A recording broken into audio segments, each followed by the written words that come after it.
কই যাস ভাই? ব তুই বয় নে। বেটা তুই যুবক মানুষ কই যাস?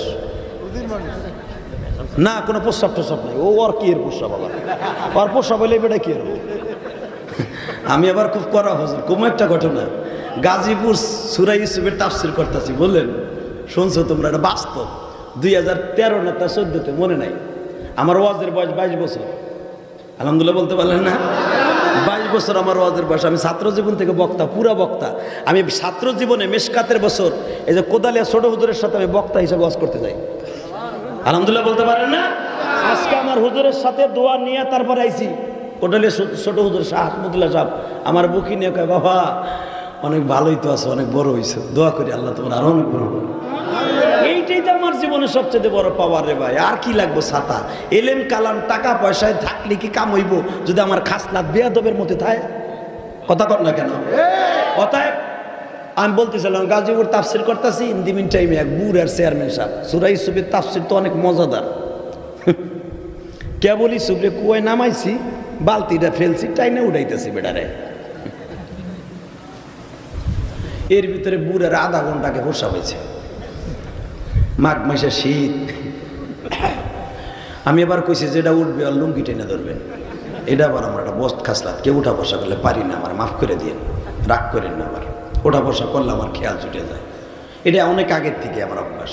তো আমি কইছি যেটা উঠবে আর লুঙ্গি টেনে ধরবেন, নাহলে সূরা ইউসুফের তাফসীরে হেনে থুয়ে যাবো গায়ে। এমন মজা পাইছে, তখন তো গলা আরো বাঁশির মতো ছিল। এখন তো বাবা চিল্লাইতে চায়না সেট হয়ে গেছে গা। তো ওই বুড়াই তো বাবা প্রস্রাব চাইপা রাখতে রাখতে আর পারতাছে না, আর উঠতেও পারতাছে না। পোলাপান যদি একটা লুঙ্গি ধরে টান দেয়, চেয়ারম্যান সাহেবের থেকে বান্ধবী কাছে, তুমি কই যাও? আপনিও যদি কর, মান সম্মান সব শেষ না? 3 মিনিট টাইমে বুড়ায় চিন্তা করে, উঠতেও সমস্যা, চাইপাও ধরে রাখতে পারতাছি না, কোন জ্বালায় বললাম।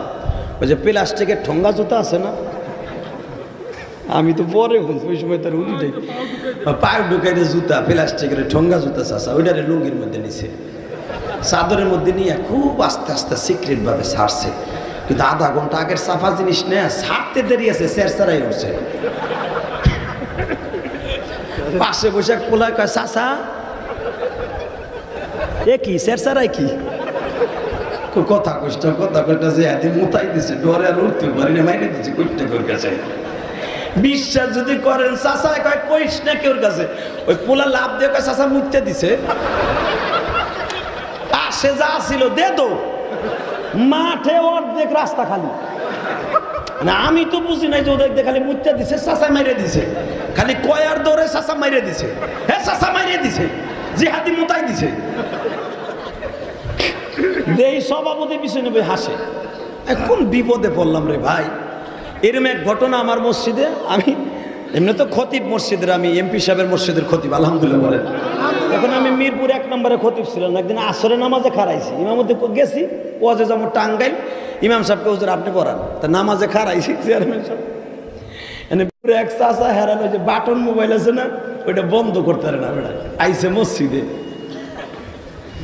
আইসে পারি আইসে রিং, হ্যার বুড়ি দিছে ফোন, বেডা নামাজ ছাইরে দিয়া না, এইটা সাপ্তাছে, এখন তো বন্ধ করতে পারে না। পাশের তাকে তুমি আমার কাছে দাও, আমি বন্ধ করে দিই। কারণ এই 2 যদি দেন কি করে, নামাজ থুয়ে দৌড় মারবো না? বাই দেহি 3 কাতারি নাই। আরে হাসি আর হাসি, পিছনে তো পোলাপান কয় 2 বুড়ে লাগাইছে কি দেখ, হে মোবাইল আইসে আর হে কয় আমি বন্ধ করি দাও। দুজন কিন্তু মাঝখানের কাতারে খারাপ, পিছনে আরো 8 কাতার। এই দুটো যদি মোবাইল বন্ধ করা করে আর লোক থাকবো, দেখি খোটর তাছে খালি মুয়াজ্জিন সুদ্ধা খোট উঠে গেছে গা পিছনের থেকে। না আমি কি করবো কম, আল্লাহ আমারে বাঁচাইছে।